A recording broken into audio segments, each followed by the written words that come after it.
غور و فکر کرو, تمہیں اسی سے اللہ رب العزت کی معرفت حاصل ہو جائے گی, کوئی تو ہے خالق. امام اعظم ابو حنیفہ رحمۃ اللہ تعالی علیہ کے پاس ایک دہریہ, اس زمانے کے بھی جو ایتھیسٹ ہوتے ہیں, ایتھیسٹ سمجھتے ہیں, ایک نیا یہ چلا ہو, نیا نہیں ہے پرانے ہی ہے, نام نیا لگتا ہے, ملحد ہیں یہ, ایتھیزم. بہت سارے لوگ وہ اپنے دین, اپنا ریلیجین کے جگہ پر یہ لکھتے ہیں, آپ دیکھ لینا ان کو, ایتھیزم. آپ مسلم لکھتے ہیں, کچھ لوگ ہندوازم لکھتے ہیں, کچھ لوگ کرسچینٹی کہتے ہیں, کچھ جیوز ہوتے ہیں, لیکن کچھ ہیں جو ایتھیزم, ایتھسٹ ہیں. ایتھسٹ کا مطلب کوئی خدا نہیں, کوئی دین نہیں, کوئی مذہب نہیں. یہ بیچارے آوارہ لوگ ہیں, یہ لاوارث لوگ ہیں جو اس طرح سے کہہ رہے ہیں. اب ان کی بات میں آپ کو بتاؤں, ایتھیزم. اس طرح کا ایک ایتھسٹ امام اعظم ابو حنیفہ کے پاس آیا, اس نے کہا خدا ہے, تم بار بار خدا کی بات کرتے ہو, مجھے تو نہیں لگتا کوئی نہیں ہے, اگر ہے تو دکھتا کیوں نہیں؟ بہت ساری چیزیں ہیں ایسی آپ نے سمجھایا جو دکھتی نہیں لیکن ہے, بہت ساری چیزیں ہیں. اس نے کہا ایسی کوئی چیز نہیں ہے جو ہے اور دکھتی نہیں. آپ نے اس کو ایک تماچا لگایا, ڈھیلا اٹھا کر کے مار دیا. اس نے کہا میں سوال کیا, تم نے مار دیا. کہا کیا ہوا مارا؟ کہا درد ہو رہا ہے. کہاں ہے درد؟ اب ہو رہا ہے, دکھتا نہیں ہے لیکن احساس ہے. بہت ساری چیزیں ایسی ہیں جو دکھتی نہیں ہے لیکن ہے, ان کا وجود ہے. بہرحال آپ نے اس کو جواب کیا دیا؟ کہا سنو, میرے ساتھ آج ایک بڑا عجیب واقعہ پیش آیا. میں سمندر کے کنارے گیا تھا, میں نے دیکھا ایک کشتی کو, اور وہ کشتی کی تعجب خیز بات یہ تھی کہ وہ اکیلے چل رہی ہے, کوئی نہیں چلا رہا. سامان خود سے وہ لاد لیتی ہے اپنے اوپر اور چل پڑتی ہے سیدھے راستے پر. پھر تھوڑی دیر کے بعد ساحل پر آتی ہے اور اپنا سامان خود ہی اتارتی ہے. پھر جیسے ہی وقت ہوتا ہے پھر چل پڑتی ہے. کوئی کشتی بان نہیں, کوئی ملا نہیں, کوئی کیپٹن نہیں اس کے اندر, سواری بھی نہیں, خود سے سب چل رہی ہے. یہ اس دور میں امام اعظم کہہ رہے ہیں جب الیکٹرانک دور نہیں تھا. آج کے لوگ ہو سکتا ہے یقین کر لیں الیکٹرانک کشتی ہوگی, ہو سکتا ہے کوئی اس کو الیکٹرانک مشین چلا رہی ہوگی. ایسا نہیں ہے, اس زمانے میں کوئی اس چیز کی ایجاد نہیں تھی. اس نے کہا کیا پاگل پن کی باتیں کر رہے ہو, کس کو بنا رہے ہو تم؟ کیا ایسی کوئی کشتی ہے جو خود سے سامان بھی اتارتی ہے اور چڑھا بھی لیتی ہے اور چلنے بھی لگ جاتی ہے؟ امام اعظم ابو حنیفہ رحمۃ اللہ علیہ نے فرمایا اتنا تیرا دماغ چلتا ہے کہ کوئی کشتی سمندر پر بغیر چلانے والے کے نہیں چلتی.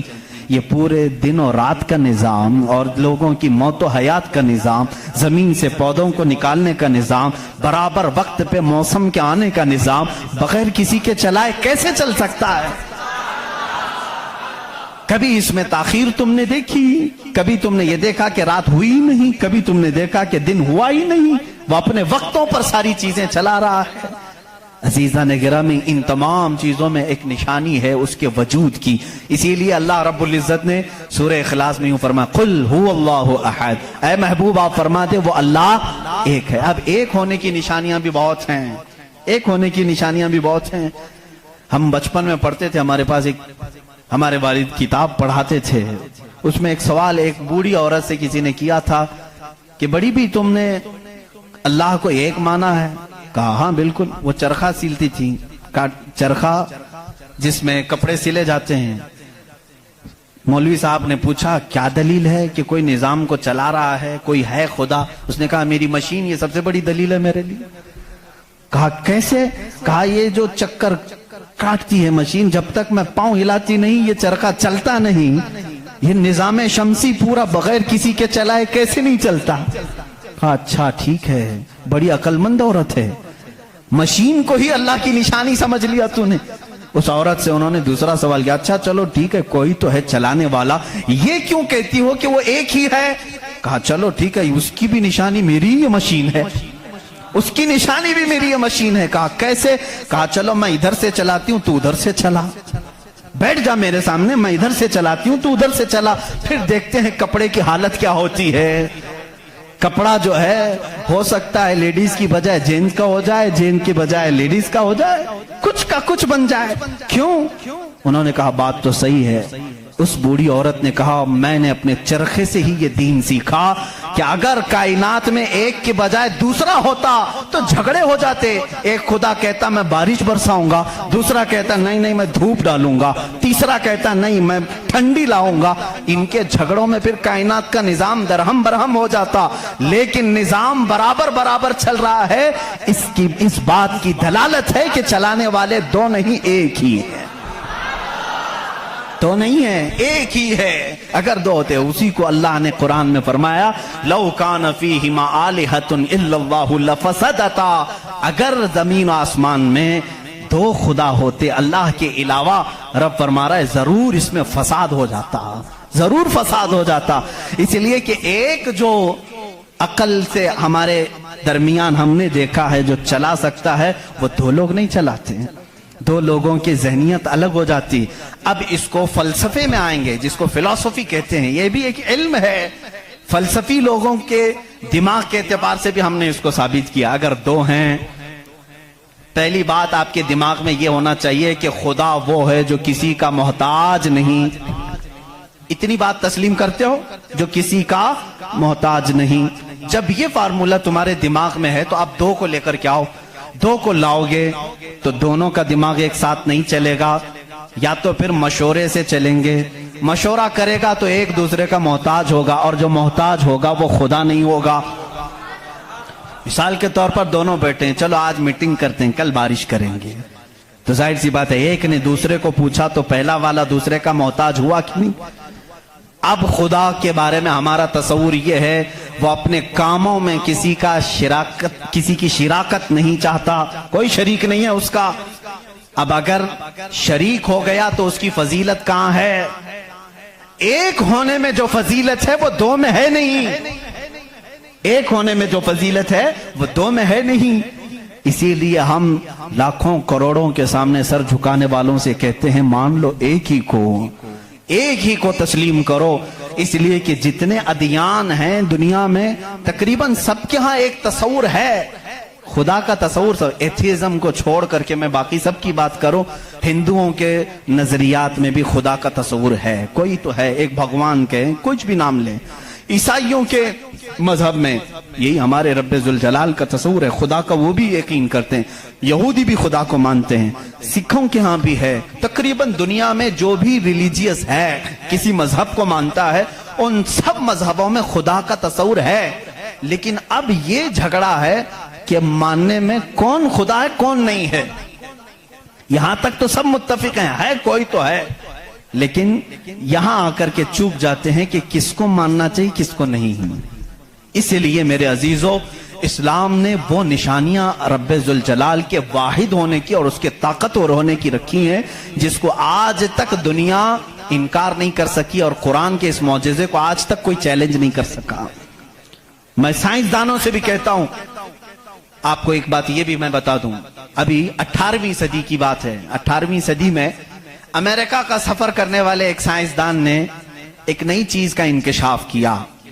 اٹلانٹک اوشین میں یا سمندر کے ایک حصے میں ایک ایسی جگہ ہے جو بالکل ہی ڈارک ہے, ڈارک سپیس اس کو کہتے ہیں.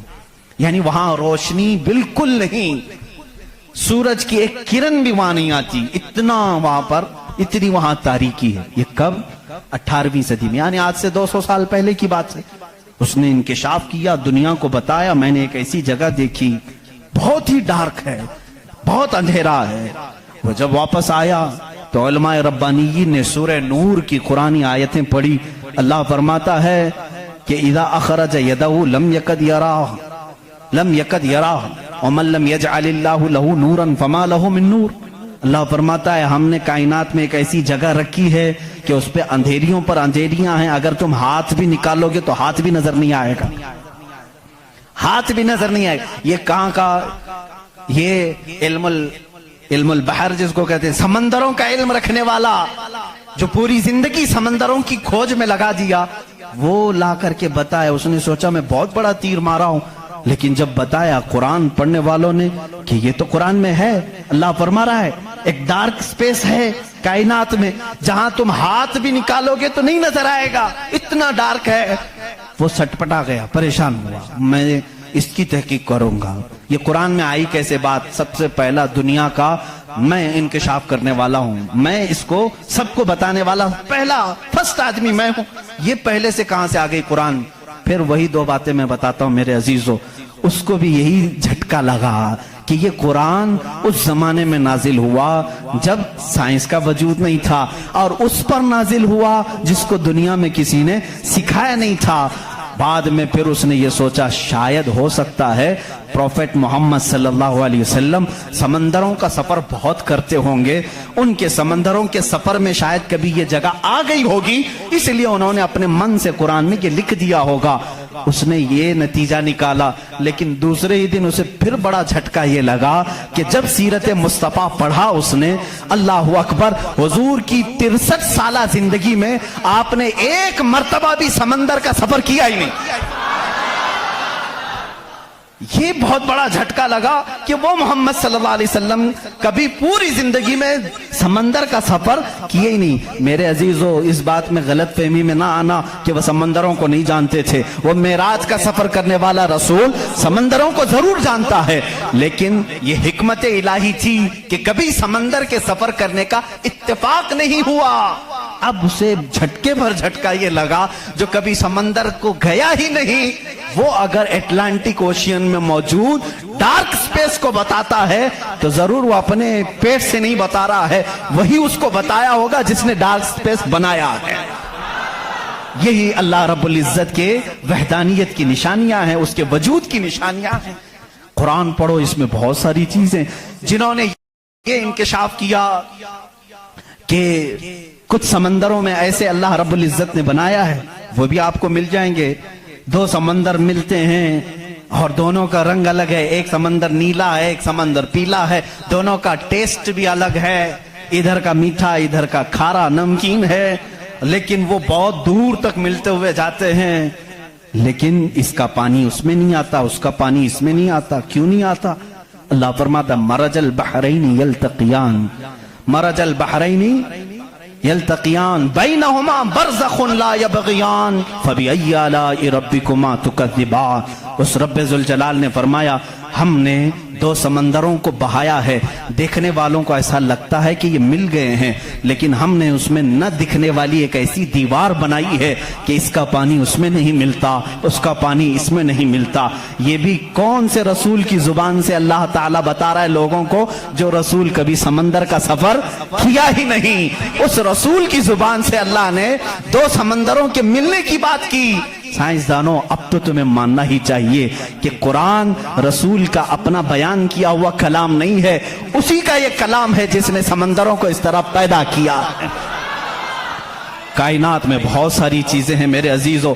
قرآن اللہ رب العزت کا یہ کلام اتنی ہی نہیں, یہ تو بڑی بڑی نشانیاں میں نے کہا. اگر اس کی معرفت, اس کی کھوج میں لگ جاؤ گے تو زندگی تمام ہو جائے گی. میں تو کہتا ہوں اللہ نے ایک بات یہ بھی فرمائی ہے تمہارے لیے, وَفِي أَنفُسِكُمْ أَفَلَا تُبْصِرُونَ. اللہ فرما رہا ہے تم ادھر ادھر نشانیاں ڈھونڈ رہے ہو, ہم نے تمہاری ذات میں اپنی نشانیاں رکھی ہیں, تم نہیں دیکھتے؟ تمہاری ذات میں ہماری نشانیاں ہیں, تم نہیں دیکھتے؟ اتنی نشانیاں ہیں, اس کے لیے آپ کو کئی علوم پڑھنے کی ضرورت ہے. ظاہر سی بات ہے انسان کے ایک ایک پارٹ پر جو ریسرچ کرتا ہے وہ اپنے وقت کا ایک بڑا ڈاکٹر بنتا ہے. خالی صرف دل پر جس نے ریسرچ کیا وہ کارڈیالوجی ہے, جو صرف کڈنی پر ریسرچ کیا وہ نیفرولوجی ہے, اور جو صرف رگوں کو دیکھا ہے وہ نیورولوجی ہے. پارٹ پارٹ پر انہوں نے پوری زندگیاں ختم کی. پورے انسان کو پڑھا کس نے؟ آج کون پڑھا ہے؟ اسی لیے امام اعظم ابو حنیفہ رحمۃ اللہ علیہ نے فرمایا من عرف نفسہ فقد عرف ربہ, جس نے صرف اپنی ذات کو پہچان لیا وہ اپنے رب کو پہچان لے گا.